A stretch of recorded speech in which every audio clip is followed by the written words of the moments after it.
I will move to question time, and I'm going to call Senator McDonald. My question is to the Minister for Finance, Senator Gallagher.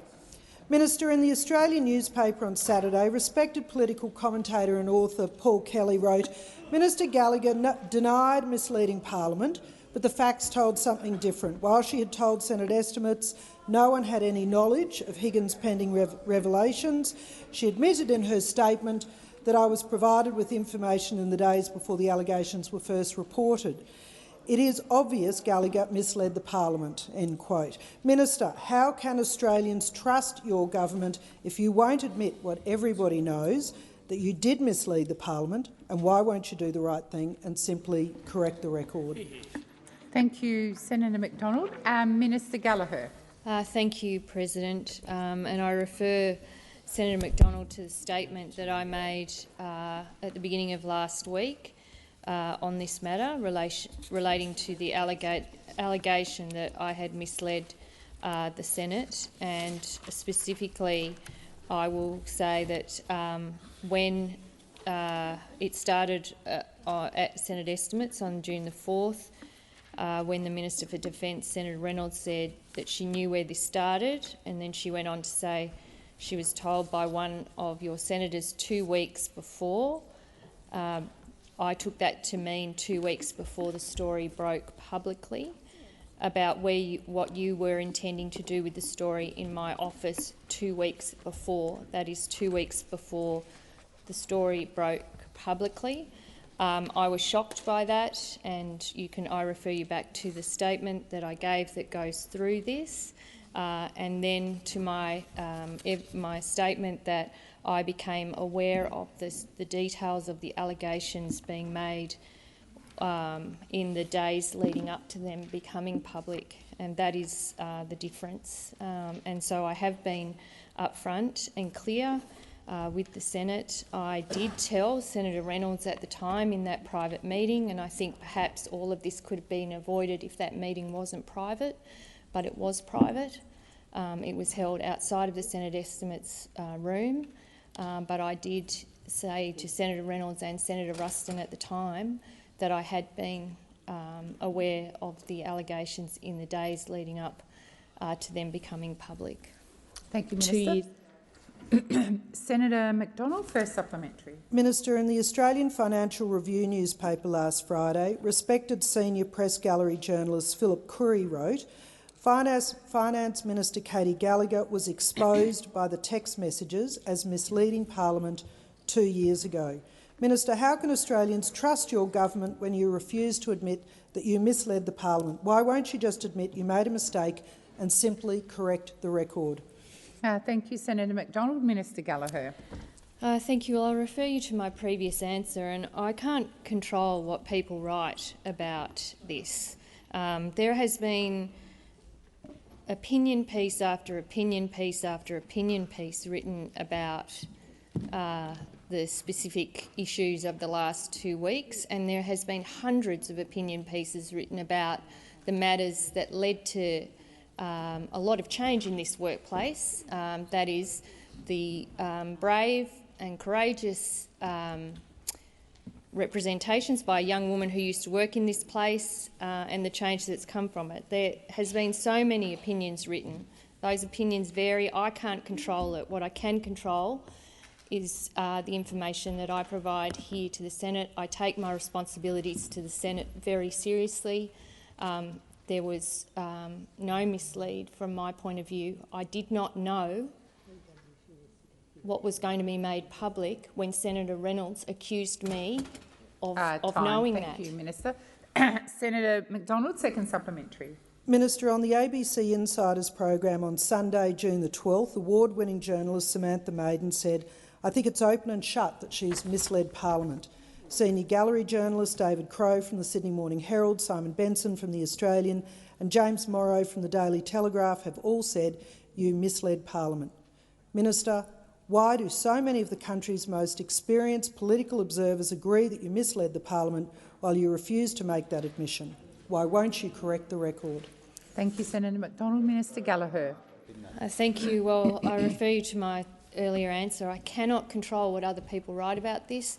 Maybe they don't understand it. None of them have spoken to me about it. You know, I can't... Well, certainly they haven't spoken to me about it in the last few weeks. They're writing opinion pieces or saying opinion comment. I mean, that's up to them and, you know, good luck to them. But I can say what I was responding to that night. What I was responding to that night was an allegation that I had known 2 weeks before the allegations that Ms Higgins made became public, was that I knew about them and I'd made a decision to be part of making them public. That is not correct. I never did that. That's outlined in my statement, and I was clear with Senator Reynolds and Senator Ruston 2 years ago that I did have, that I was aware in the days leading up to them becoming public. That is 2 years old. The time for answering has expired. Senator Stewart. Thank you, President. My question is to the Minister representing the Prime Minister, Senator Wong. Constitutional recognition through a voice to Parliament started with Indigenous Australians. More than 1,200 First Nations representatives took part in nationwide consultations that led to the Uluru Statement from the Heart. It will allow First Nations people to finally have a say on policies and laws that affect our communities. The Prime Minister declared his commitment to the Uluru Statement from the Heart at almost every speech and rally during the election campaign, and Australians voted for change. What progress has been made in implementing the Uluru Statement from the Heart and a voice? Great. Thank you, Senator Stewart. Minister Wong. Thank you, President, and it is an honour to take that question from Senator Stewart, and it is an honour and a privilege to serve in a caucus with our wonderful First Nations caucus members who are represented in the chamber today and ably spoken for by the wonderful Senator Malarndirri McCarthy on the third reading. And this is a big day. It's a day of great significance. It's a milestone which we will remember, and that is the passage of the Constitutional Alteration Bill. And it is worth remembering, as Senator Stewart has in her question, the history of how the statement from the heart came to be before this Parliament in its first iteration of the first request, which is a voice to the Parliament. Because in 2017, after more than 10 years of consultation and conversation, hundreds of elders and leaders gathered at Uluru, and together they wrote the Uluru Statement from the Heart. And it says, "We seek constitutional reforms to empower our people and take a rightful place in our own country." So today we are one step closer to delivering that long Indigenous community-led process. Constitutional recognition through a voice is about two things: recognition and listening. And I want to quote what the Prime Minister said today. He talked about the request and he said this: "What shines so brightly at the very core of its gracious request is the desire to bring us all closer together as a people, reconciled. This once-in-a-lifetime opportunity to lift our great nation even higher." Senator Wong. The time for answering has expired. Senator Stewart, first supplementary. Thank you, Minister. The Uluru Dialogue centred around listening and respect for local communities. Building on that, the voice is about two things: recognition and listening. Can the Minister explain to the Senate how that will happen in practice? Minister Wong. Thank you. The Senator is right. Constitutional recognition through a voice is about recognition and it is about listening. And recognition that will make us stronger and more united as a nation by finally recognising our First Peoples, the Aboriginal and Torres Strait Islander peoples, in our Constitution. And it is also about listening, by making sure we are listening to our First Nations people on the issues that affect their lives through the voice. As Senator McCarthy said today, the voice has the support of the vast majority of Indigenous people. around 8 in 10 support a voice to the parliament. And the voice referendum is an opportunity to take our nation forward. The Voice's advisory power means that people in Canberra can listen and learn from our First Nations people before they make the decisions that impact them. Thank you, Minister. Senator Stewart, second supplementary. Thank you. Last week, the Closing the Gap data shamefully showed that the gap is not closing. This highlights the need for structural change to improve outcomes for Indigenous Australians. How will listening to Indigenous communities through a voice to Parliament help close that gap? Thank you, Senator Stewart. Minister Wong.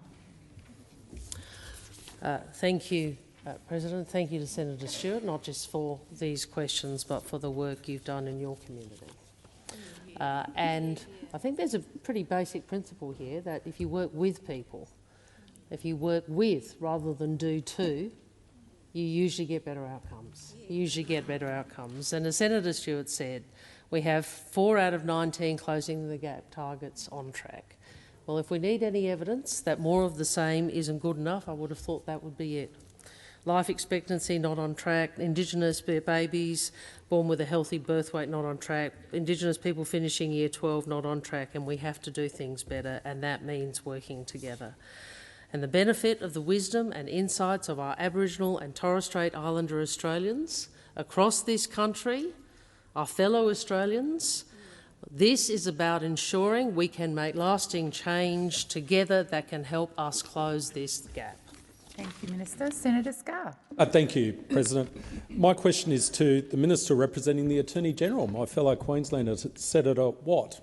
Minister, does the Attorney-General agree that the Commonwealth should act as a model litigant in all legal matters it engages in? Thank you, Senator Scarr. Minister Watt. Yes, of course the Attorney-General considers that the government should act as a model litigant in each matter that it's involved in, and as far as I'm aware, that's exactly how the Commonwealth acts, at least under the Albanese government. We do take those issues very seriously. It is important that the Commonwealth upholds that principle of being a model litigant, and I can assure you that particularly in the hands of an eminent barrister like Mr Dreyfus, the Attorney-General, that is the principle that we uphold.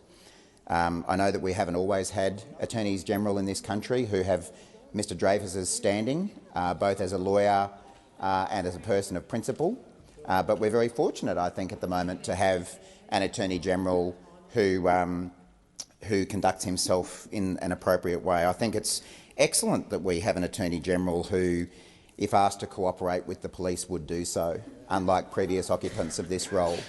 I think it's also wonderful that we have a man in Mr Dreyfus as the Attorney-General with the utmost integrity, who has not just promised to deliver a National Anti-Corruption Commission, but has actually done so, again, unlike former Attorneys-General that we have seen in this parliament.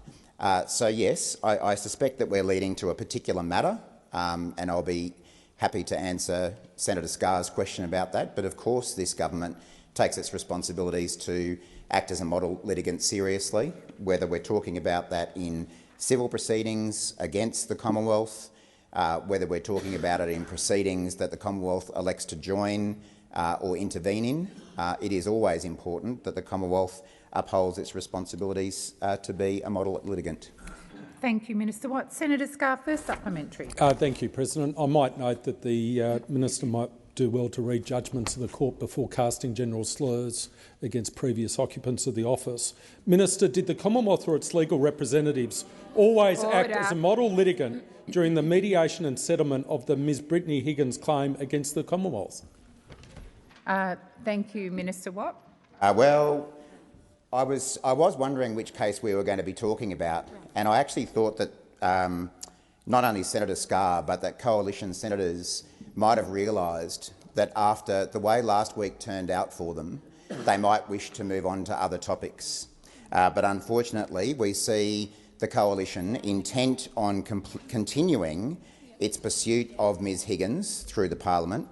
Unfortunately, we see the coalition intent to continue pursuing matters that have been the subject of leaked court documents to the media, matters that have been the subject of leaked text messages to the media. As I say, I really would have thought after last week and the way that turned out for the coalition that they may have learned the error of their ways. But obviously they are either so rigid in their questioning or so lacking in principle that they've decided to continue it. As we have said last week, Ms Higgins' claim was managed consistently with the Commonwealth's obligations under the Legal Services Direction 2017. Has expired. Senator Scarr, second supplement. Thank you, President. I note my questions are in relation to matter in the public domain. Minister, why didn't the Commonwealth or its legal representative seek the views or evidence of the ministers or their officers whose actions were cited in the claim against the Commonwealth? How does that failure align with the Commonwealth's model litigant obligations? Thank you, Minister Watt. Thank you, Senator Scarr. As I said in the answer to the previous question, Ms Higgins' claim was managed consistently with the Commonwealth's obligations under the Legal Services Directions 2017. The terms of settlement and the claim were managed in accordance with legal principle and practice and informed by external legal advice. And the parties agreed that the terms of the settlement and the settlement process, including mediation, are confidential. I would have thought that the lawyers in the opposition might have understood the meaning of keeping details of settlement processes confidential, but it would appear that is unfortunately not the case through these ongoing questions. Now, Senator Scarr comes back at me saying that these are matters in the public domain. I wonder how they got in the public domain. I wonder how it was that confidential court documents that were only held by a very small number of people ended up in the public domain. Who had those court documents, I wonder? Who had the opportunity to provide them to the media? I wonder who on earth that would be, and I wonder who on earth would think it is sound to keep asking these questions. The time for answering has expired. Senator Faruqi. Thank you, President. My question is for the Minister representing the Minister for Housing in the Senate, Minister Farrell. Minister, 2/3 of renters are experiencing rental stress. For many renters, one more unlimited increased— Order. Senator Faruqi, order on my right. Order on my right. Order. Order. I need to hear Senator Faruqi's questions. Please continue, Senator Faruqi. For many renters, one more unlimited increase to their rent will mean that they have to leave their home, and some will be priced out of the private rental market altogether. If there are no limits to the amount that rents can be increased, it won't matter how much public and affordable housing is delivered through the Housing Australia Future Fund. Unless we stop rents skyrocketing, wait lists for public housing will blow out and we won't be able to tackle the housing crisis. On the weekend, the government put money on the table through the National Cabinet in return for changes in planning laws. Minister, does the government accept that they can also do this to coordinate a rent freeze, just as the Greens have proposed? Thank you, Senator Faruqi. Order. Order on my right. Order. Senator Wong. Senator McKim. Senator Whish-Wilson. I should not have to single senators out. I have called for order. I'm going to call Minister Farrell. Minister Farrell. Thank you, President, and I thank Senator Faruqi for her question. But look, I have to say, Senator, on an historic day in this place where we pass a piece of legislation that allows for finally a referendum on recognition of Indigenous Australians through a voice to Parliament, it's a great shame that the Greens have chosen this particular day to vote down a piece of legislation. Order. Vote down. Minister Farrell. Order. Order. Senators on my right. And Senator Farrell, if you direct your answers to the chair, please. Please continue. Thank you, President. So it's a great pity that on this historic day that the Greens would have chosen to link a decision. Minister Farrell, please resume your seat again. Order. Senator Shoebridge, there are many opportunities for you throughout the week to make a statement about the matters that you wish to. Question time is not one of them, particularly as I have called the right side of the chamber to order on a number of occasions. The minister is entitled to give his answer in silence. Minister Farrell, please continue. Thank you, President. I know why the Greens are so embarrassed and keep interrupting. Keep interrupting me when I'm answering this question. This question.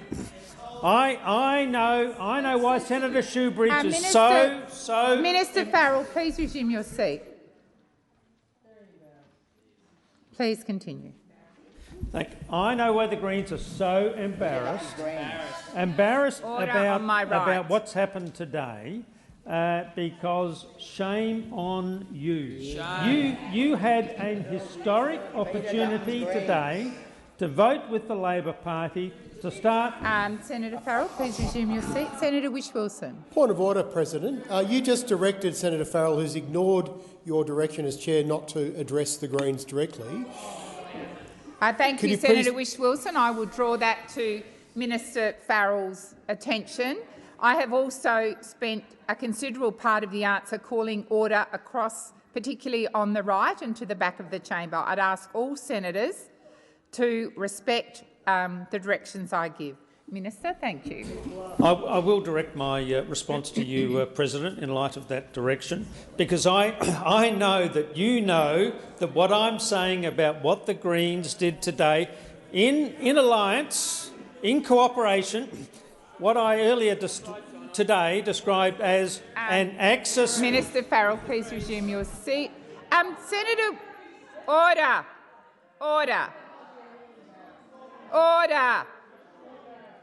Order on my right. Government senators. Senator McKim, I think you also know better than to call out point of order as you're standing. Senator McKim.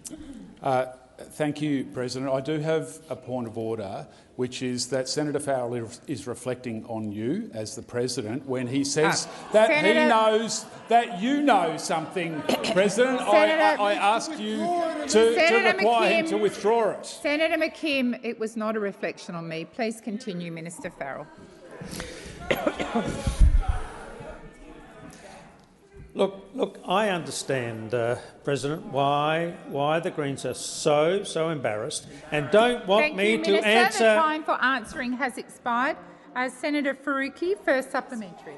Thank you, President. Minister, does the government have modelling on the number of people and families who will become homeless because of rental increases over the next year?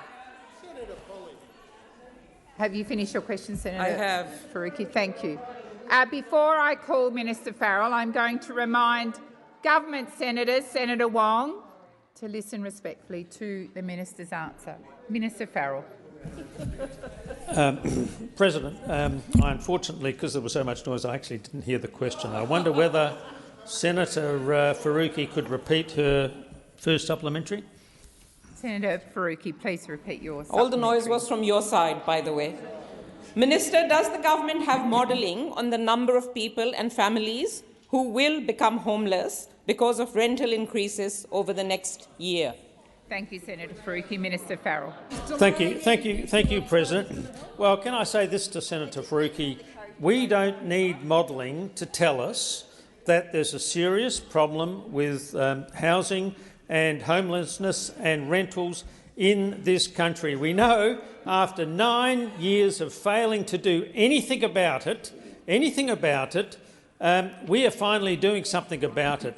We're proposing to spend $10 billion on fixing this problem.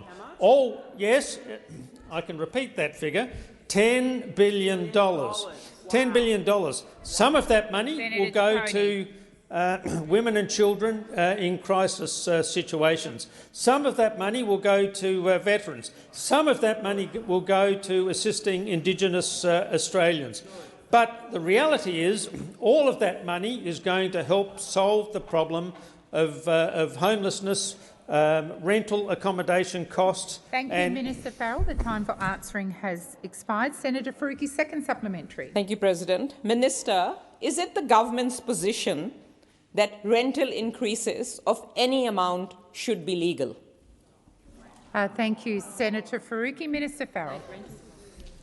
Thank you, President. Well, the first observation I would make is that the federal government doesn't control rents. That is a matter for the state. But if this legislation was to have been supported, rather than being rejected by the Greens political party today, we would already be on the way to resolving some of the issues which you pretend that you're interested in solving. Now, we've got a solution here. You heard the Prime... Sorry, Minister Farrell, please resume your seat. Senator Faruqi. Thank you, President. My point of order is to relevance. My question was very tightly crafted and very straightforward about the government's position that rental increases of any amount should be legal. Thank you, Senator Faruqi. And Minister Farrell's been... Minister Wong. Minister Wong. Senator Farrell is being directly relevant to your question. Minister, please continue. Thank you, President. And can I say to Senator Faruqi, just one aspect of the work that the Labor Party is doing to try and resolve this issue results in $600 million over the weekend announced by the Prime Minister to the people of New South Wales. We are serious about solving this problem. Thank you, Minister. The time for answering has expired. Senator Ciccone, were you on a point of order, Senator Hanson? No. Order on my right. Order. Senator Ciccone. Thank you, President. And it's good to be back here after a week on the sidelines. My question is to the Minister representing the Minister for Housing and Homelessness, Senator Farrell. Senator, all senators in this place would be aware of the housing affordability challenges currently facing Australians. Thankfully, after a decade of inaction, the Albanese Labor government has an ambitious agenda to deliver more affordable homes. Can the Minister please update the Senate on the immediate steps that the Albanese government is taking to deliver on more social housing rental homes for Australians who need them? Thank you, Senator Ciccone. Minister Farrell. Thank you, President, and thank Senator Ciccone. Good to see you back. And unlike the Greens, I know that you are serious about dealing with the issue of housing costs and homelessness. And of course, the Albanese government wants every Australian to have a roof over their head. Fundamental to tackling the country's housing challenges is increasing the supply of new housing. Just this week, we announced $2 billion in Social Housing Accelerator, which will deliver new social rental homes right across this country, including in Victoria, your home state. This money will be flowing to the states and territories within weeks and must be committed within 2 years to deliver thousands, I'll repeat, thousands of new social housing homes to rent right across the country. Funding has been to ensure a minimum of $50 million for each state and territory. States will have the flexibility in how to permanently boost social housing stocks, including new builds, expanding existing programs, or renovating or refurbishing existing but uninhabitable stock to bring it back to supply. This investment will mean life-changing new homes for Australians currently on social housing waiting lists right across the country. This $2 billion social housing accelerator is in addition to our ambitious housing reform agenda that builds on the commitment of the Albanese government to deliver the housing that Australians desperately need. Senator Ciccone, first supplementary. Thank you very much, President. And I thank the Minister for that very comprehensive answer. And it is reassuring to hear that the Labor Party is taking serious action on housing affordability in this country. And it is a pity that the same can't be said about those opposite and those on the crossbench. Minister, can you please update the Senate on some of the other important measures that make up the ambitious housing reform agenda of the Albanese government and how they are addressing housing challenges for all Australians? Thank you, Senator Ciccone. Minister Farrell. Thanks, President. And yes, I can, Senator Ciccone. The Albanese government has hit the ground running on housing, delivering immediate action along with ambitious reform agenda. As well as the $2 billion Social Housing Accelerator and the $10 billion Housing Future Fund, which was rejected by the Greens today. In the budget, we increased the maximum rate of Commonwealth rent assistance by 15%. We added an additional $2 billion in financing for more social and affordable rental housing through the National Housing Finance and Investment Corporation. We've created new incentives to boost the supply of built-to-rent accommodation, and we've expanded eligibility criteria for the Home Guarantee Scheme. And we've delivered $67.5 million boost to homelessness funding to states and territories. Thank you, Minister Farrell. Senator Ciccone, second supplementary. Thank you again, President. Clearly the Housing Australia Future Fund is an important component of the government's ambitious housing reform agenda. Can the minister please explain to the Senate, how the Senate failing to support the Housing Australia Future Fund will affect those Australians who are seeking a safe and affordable place to call home?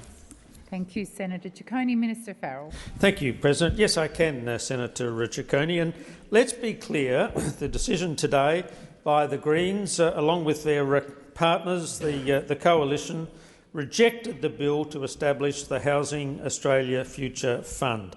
Yeah, I'll just repeat that because I hear somebody didn't hear me say it. The Greens, in conjunction with the Coalition, rejected the bill to establish the Housing Australia Future Fund. And sadly, there is a cost. I know you're embarrassed. I know you're both embarrassed. Greens, Coalition. Sadly, there is a cost for these actions. It's a cost Australians will pay for the Greens teaming up with the Coalition. For every day of delay, more than $1.3 million does not go to new social and affordable housing for Australians. But the greater cost is to the Australians who need these homes. The women and children trying to escape family violence, veterans. Minister, please resume your seat. Order. Senator Hanson. Thank you very much. My question is to the Minister representing the Prime Minister, Senator Wong. I refer to an article this morning on the front page of the Australian newspaper regarding a member of the referendum working group, Thomas Mayo. Does the Prime Minister endorse Mr Mayo's comment that the power of the voice to Parliament was its ability to punish elected members of this Parliament that ignored its advice on funding and legislation? Thank you, Senator Hanson. Minister Wong. Well, the Prime Minister and the government have made its views and its views clear about why the voice matters. As I think was discussed in great detail and at great length on Friday evening and Friday night and the early hours of Saturday morning. The voice is about two things. It's about recognition of Aboriginal and Torres Strait Islander people in our constitution, and it's about listening to Aboriginal and Torres Strait Islander people on matters that affect them. We've been clear about the principles associated with that. It does ensure that the voice will give independent advice to the Parliament and the government. The Minister representing has gone through the principles, which I can read out again, and I think were read out on many occasions in the committee stage and elsewhere in the debate. I would make the point, Senator Hanson, I understand what your position is. I thought it was very clear this morning. I disagree with it, but... Minister Wong, please resume your seat. Senator Hanson. Bring back to the point of relevance to my question is the fact is, does the Prime Minister endorse Mr Mayor's comment that the power of the voice, its ability to punish elected members of this Parliament that ignored its advice? Direct question. Thank you, Senator Hanson, and the Minister is being direct to your question. Yeah, what I was trying to say, Senator Hanson, and I understand the position you have, which is to oppose. I take a different view, as do the senators on this side. But the Prime Minister's position is the position that has been outlined by the government minister responding in the Senate over and over again. We've gone to great detail about how the voice will operate, the fact that it will not have a veto power and will not have a program delivery function. Others can choose to articulate this how they wish. The government will choose to articulate our view about how the voice will work. The independence of the advice, that it is chosen by Aboriginal and Torres Strait Islander people. It will be representative, it will be empowering, community-led, inclusive, respectful and culturally informed. It will be accountable and transparent. It will work alongside existing structures and it will not have a veto Thank power. you, Minister. Senator Hanson, first supplementary. As usual, you have failed to answer the question. Do you endorse or not? No answer out of you. Will the Prime Minister rule out establishing seats in this parliament reserved exclusively for Indigenous Australians if the Voice makes a representation demanding it? Yes or no? Thank you, Senator Hanson. Minister Wong. In relation to the second, that's not something the government is proposing, and it's not something that the government took to the last election. We took very clearly to the last election a voice to the parliament. And we are seeking to deliver on that mandate. In relation to your first response, Senator Hanson, I appreciate you don't like my answer, but I am entitled to give I'm entitled, Senator Hanson, to give you the answer that I believe is correct in response to your question. Thank you, Minister. Senator Hanson, second supplementary. So in other words, you're not ruling out the fact that could be Indigenous seats only in this parliament. My question is, will the Prime Minister rule out the establishment of an independent, sovereign Aboriginal and Torres Strait Islander state in Australia if the Voice makes a representation demanding it? You want the voice to Parliament. If they ask you the question, will you actually consider an independent Aboriginal Indigenous state? Minister Wong. That's not something the government is proposing, and I believe that question was asked and answered in the debate that we've had in the chamber overnight on Friday. Senator Ruston. Thank you, President. My question is to the Minister representing the Minister for Health, Senator Gallagher. The opposition supports Australians having cheaper and easier access to medicines. However, your government is claiming credit for a cost of living relief measure that is actually being paid for by 5,900 community pharmacies. Now it's been reported that modelling shows that up to 665 pharmacies may close as a result of your approach to force community pharmacy to pay for your 60-day dispensing policy. Minister, will you guarantee that no pharmacies will close as a result of your government's policy? Good question. Thank you, Senator Ruston. Minister Gallagher. Thank you, President. I thank Senator Ruston for the question, and it is an important one. The changes that we are introducing around dispensing fees, or about 60-day dispensing, because it will make medicine cheaper for more than 6 million Australians. I do note that the Pharmacy Guild has commissioned a report as part of their opposition to this change. I haven't had time to go through it all, but I am advised that the government does not agree with the assumptions underpinning the report and the conclusions drawn from it. Senator Ruston and I did have quite a lengthy session on this at Estimates, where we went through the impact analysis that had been done, and we did discuss issues around pharmacy and pharmacy viability. I think the work that the government has done through its impact analysis is clear. This will save. Minister, please resume your seat. Senator Ruston. Thank you very much. On relevance, President, I specifically asked the Minister in relation to a commitment that no community pharmacy would be forced to close. And there was also other points in your question, and the Minister is being relevant to the question. Thank you, Senator Ruston. Minister. Thank you.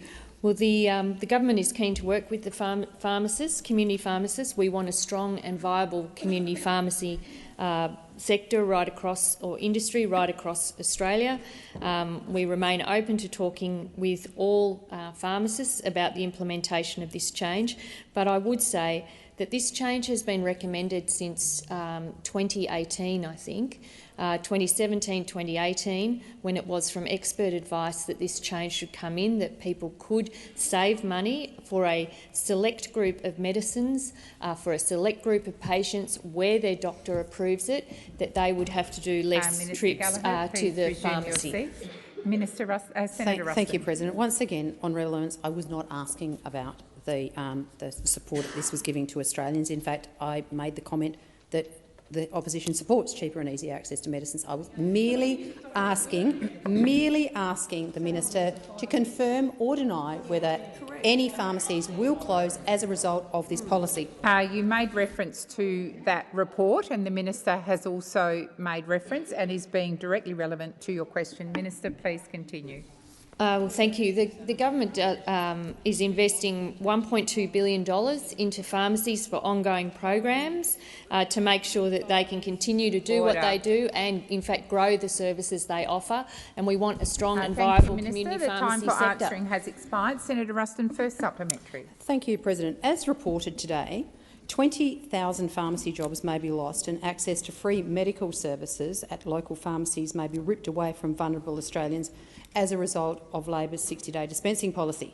Minister, will you guarantee that your government's implementation of this change will not result in job losses in the sector or have an impact on Australians' access to critical primary care through their local pharmacy? Thank you. Senator Ruston. Minister. Thank you. Well, I can say that the government remains committed to working with community pharmacy and ensuring that they continue to provide the full suite of services to Australians. They are a vital part of Australia's health system, and we want them to do more, not less. But we cannot ignore the expert advice that comes to us that says that 6 million Australians could save hundreds of dollars a year if their doctor approves them having 60 days supply of their medicines. There are a range of health groups that support this, and the government is keen to work with community pharmacy as we implement it. In fact, that's why it's having a staged implementation with medicines coming in and joining that list over the next 12 months. And we'll continue to work with all involved to make sure that the implementation of this is smooth, and where we can provide those investments back in, particularly to rural and regional pharmacies. Thank you, Minister. The time for answering has expired. Senator Ruston, second supplementary. Thank you, President. Minister, in budget estimates you confirmed that your government had not undertaken any modelling on the impact of your 60-day dispensing policy on the impact on community pharmacy in response to genuine concerns raised by small businesses across Australia. Now that this independent modelling has been released today, will you acknowledge that the Albanese government's lack of consideration and consultation on this measure will see pharmacies closed, jobs lost and access to critical primary health care ripped away from the most vulnerable Australians? Thank you, Senator Ruston. Minister Gallagher. Thank you, President. And I would say the government did go through this with estimates, and there was an impact analysis done. Obviously, the Pharmacy Guild has commissioned a report as part of their campaign which is opposed to this, and which I said in answer to my first question, the government doesn't agree with the assumptions underpinning the report or the conclusions drawn from it. So I don't accept what that report says. I would say that the advice to the government and the advice that we took is about the fact that Australians on these medicines could save hundreds of dollars a year by making this safe and modest change to the way their medicines are. Senator Ruston. Once again on relevance, the minister continues to refer to access and cost of medicines, which I have not referred to at all. I was merely asking whether Australians would be worse off and whether pharmacies would close. Thank you, Senator Ruston. The minister is being relevant. Senator Wong. On the point of order, I would have thought whether or not an issue going to whether Australians are worse off might involve price.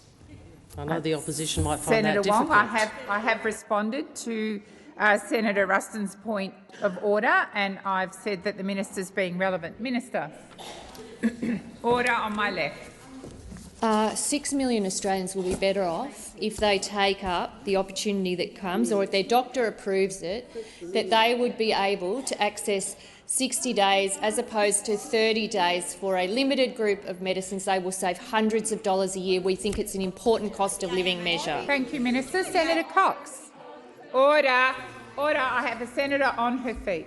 Senator Cox. Thank you, President. My question is to the Minister representing the Minister for Resources, Minister Farrell.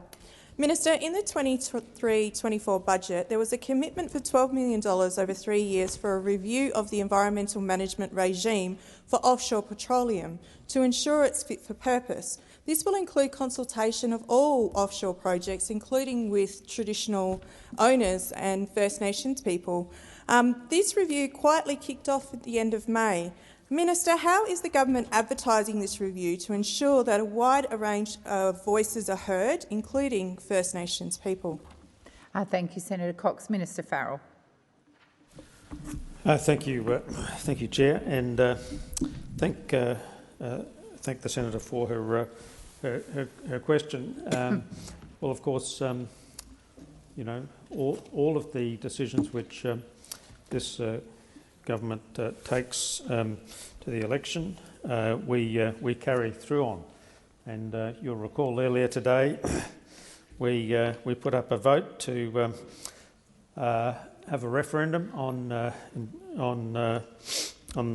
recognition of Indigenous Australians and a voice to Parliament. Oh, sorry, Senator Cox. This question is about the review of environmental management regime for offshore petroleum. Thank you, Senator Cox. I'll remind the Minister of your question. Minister Farrell. Well, thank you, President. Well, my understanding, Senator, is that is directly related to a range of other issues, including issues that relate to issues that relate to native title. So I think there is some link between well, it's not. Well, with due respect, Farrell, Senator. Please resume your seat. Order on my left. Order. Senator Birmingham. I've just called the chamber to order. Senator McKenzie. Minister, please continue. Thank you. So, look, I think there is a connection, and unlike Senator Scarr, I don't think it's tenuous. I think it's directly related to these issues. Whatever commitments that we took to the last election are commitments that we are carrying through on, and that doesn't matter whether it's in relation to this issue or any other issue. We're a government that, if we say we're a government, we're a government that says if we're going to do something, we will do it. Thank you. Senator Cox, first supplementary. Okay. What is the timeline for this review, and are there any public terms of reference for it? Thank you, Senator Cox. Minister Farrell. Thank you, President, and thank you, Senator Cox. I will have a chat to the relevant Minister, Minister King, and I will come back to you with a formal response on that, Senator. Thank you, Minister Farrell. Senator Cox, second supplementary.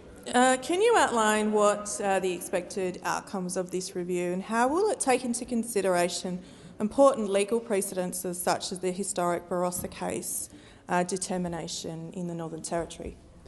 Thank you, Senator Cox. Minister Farrell. Thank you, President. Thank you, Senator Cox, for that question. Obviously, the issues that relate to the Barossa project and the decision of the courts in respect of that will be matters that will be taken into consideration. All of those issues that relate to court decisions in this space will, of course, be the subject of consideration by any inquiry. But I'll get a formal response for you from the Minister in order to respond to that question. Thank you, Minister Farrell. Senator Walsh. Thank you, President. My question is to the Minister for Finance and the Minister representing the Treasurer, Senator Gallagher. The Albanese government understands safe, secure and affordable housing is central to the security and dignity of all Australians, including economic security. Can the Minister outline to the Senate how the government's recent announcements in housing will provide greater economic security to Australians who are finding it difficult to find a safe, secure and affordable place to call home? How do these announcements align with the government's broader, ambitious housing agenda? Minister Gallagher.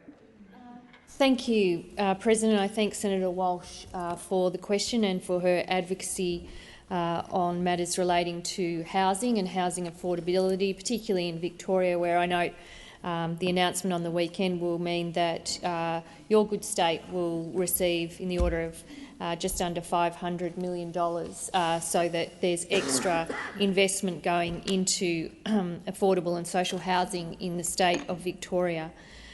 Research by Equity Economics has estimated that $257 million in homelessness support services and $122.5 million in domestic violence support services could be saved with more funding and investment going into social housing. That's why building more homes has been central to our first two budgets and to our overall economic plan. This is one of the reasons why the Prime Minister and the Minister for Housing on the weekend announced the $2 billion Social Housing Accelerator program, which will provide new money in the next 2 weeks for new social housing, including here in my jurisdiction of $50 million for the ACT. This will create thousands of homes for Australians on social housing waiting lists and will increase housing supply sooner, with all the funding to be committed by the states and territories within 2 years. This continues the work of the new National Housing Accord, which is a shared ambition to build 1 million new homes over 5 years from 2024, and builds on the work of National Cabinet on renters' rights and planning reform. It will also build on the Albanese government's unlocking of $575 million in the National Housing Infrastructure Facility, which is currently being put to work to support new social and affordable rental housing. And also, on top of the investment in housing and homelessness, it'll bring the total investment to $9.5 billion in this financial year alone. Senator Walsh, first supplementary. Thank you, President. Thank you for your answer, Minister. The Albanese government recognises the important role that the property and construction sectors play in our economy and in putting roofs over the heads of Australians. Can the Minister outline to the Senate the views of the property and construction sector on its recent housing announcement? Thank you, Senator Walsh. Minister Gallagher. Thank you, President. I thank Senator Walsh for the supplementary. The Albanese government has recorded the strongest jobs growth in the first year of any new government on record, with more than 465,000 jobs being created since we came to government. And we see new analysis released today that shows Australia is also a world leader when it comes to job creation and workforce participation. But we know if more people are to benefit from the strong labour market, we need to ensure there are affordable homes close to where those job opportunities are being created. And that's why building more homes has been central to our first two budgets and to our economic plan. It's why our Social Housing Accelerator program has been so warmly welcomed from across the housing sector. As Danita Warren from the Master Builders said, the accelerator is a crucial step towards addressing the persistent issue of housing affordability in the country. Or as Wendy Hayhurst from CHIA said, the government has grasped the urgency of the social housing shortage and crafted a policy that will accelerate planning, building and delivery of new homes. Expired. Senator Walsh, second supplementary. Thank you. Minister, in your first answer, you talked about how the Albanese government's Social Housing Accelerator is part of the government's broader, ambitious housing agenda. Can the minister update the Senate on that agenda, and what are the risks to its implementation? Minister. Thank you, President. Thank you, Senator Walsh. We do have an ambitious housing agenda, and we've added to it at every opportunity. A key part of that agenda is our Housing Australia Future Fund. The $10 billion fund is about creating a secure and ongoing pipeline of funding for social and affordable rental homes over the longer term. The fund has the support of our nation's peak housing bodies, as well as every state and territory housing minister. Indeed, it's hard to find anyone who could possibly argue against this fund, except here, right here in the Senate, where we have a majority of senators who are arguing against the fund. It would allow $500 million each year in new social and affordable rental homes. Senator Scarr. The answer is right there. We need to ensure that this housing fund gets established as soon as possible. The Greens political party and the Liberals and One Nation continue to block this important piece of national infrastructure. Thank you, Minister. Senator Hume. Thank you, President. My question is to the Minister representing the Treasurer, Senator Gallagher. Last Friday, the government made an announcement for $2 billion in payments to the states and territories. Is this payment reflected in the 23-24 budget that was delivered just last month? Minister Gallagher. Thank you. Thank you. This is in addition to the investments that we're making in the budget paper. And I would say, and we've said it time and time again, that focusing on cost of living pressures, working with the states and territories, delivering where we can in partnership to make a difference to the lives of Australians, we will do so. Your seat. Order across the chamber. Senator McKim. Minister, please continue. The Prime Minister has made it clear, the Treasurer has made it clear, that where we can make a meaningful difference to delivering on easing cost of living pressures and easing disadvantage across this country, we will do so. These matters remain ongoing in front of the Albanese government through our cabinet processes. We consider all of these issues in an ongoing sense, and this is no different. We see the need. We see great need. We've been working with the states and territories. We've got an obstructionist Senate that's refusing to allow the Housing Australia Future Fund, which is actually the fund that would allow this to be done, supported by legislation in this place.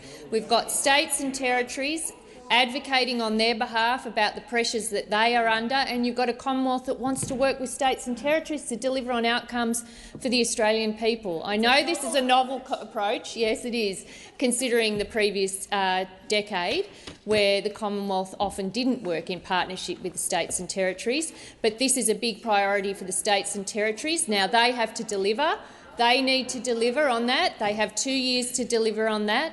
$2 billion over the next 2 years to make sure they can invest in extra social and affordable housing to make the lives of people better in this country. We don't apologise for that. It remains on every meeting of every committee of this government how we can deal with some of these pressures and make a difference. Thank you, Minister. Senator Hume, first supplementary. Thank you, President. Minister, what does the May budget assume the cash rate to be, and what is the current cash rate? Minister Gallagher.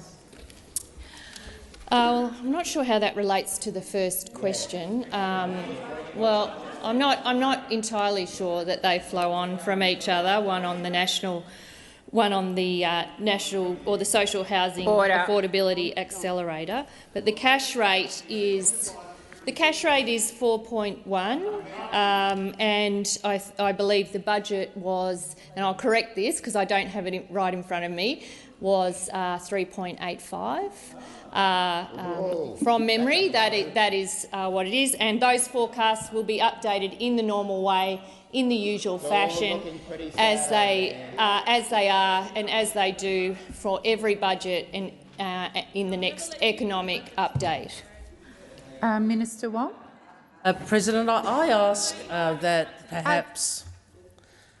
Minister Wong, please. Thank you, President. I would request that you review the Hansard and come back to the chamber about the appropriateness of that as a supplementary. If the justification is it uses the word budget, that would have the effect of having anything in a budget supplementary to another part to a question, and that cannot be the gravamen of direct relevance. So I'm just asking you, respectfully, to look at the Hansard and to give us a view about whether the use of the word budget in a primary is sufficient to enable a supplementary which goes to another part of the budget, another aspect of the budget, make it directly relevant. Thank you. Thank you, Senator Wong. Senator Birmingham.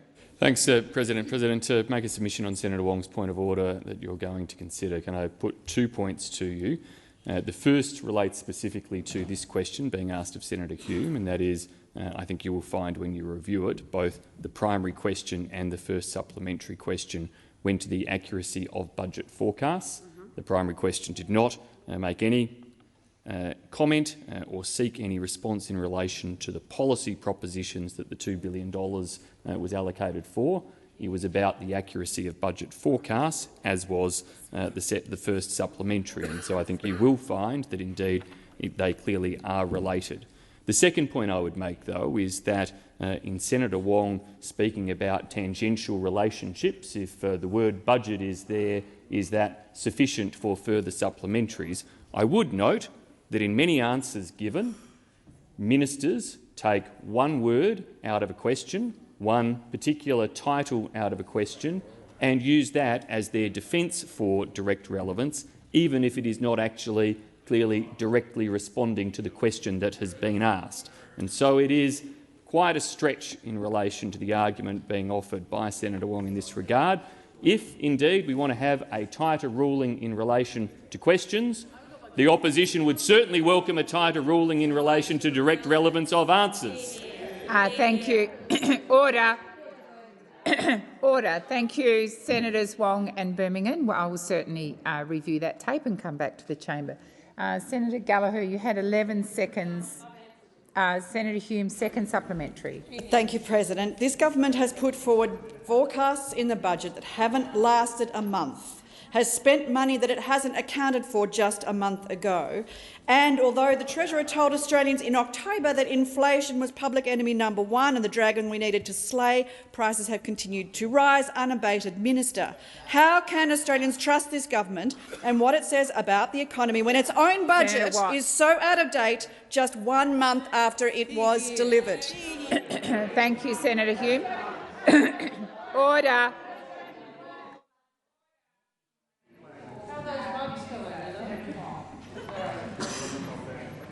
Thank you.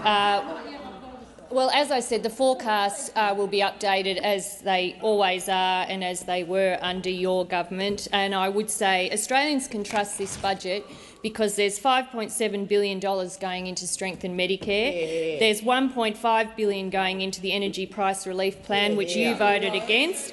There's $4.7 billion going into working age and student payments to help give people an extra helping hand. There's $1.9 billion going to extend parenting payment single to make sure more single parents are able to support their children for longer. There's $2.7 billion going into the Commonwealth rent assistance. There's a fund, a 15% pay rise for aged care workers that, of course, you'll be opposed to, no doubt.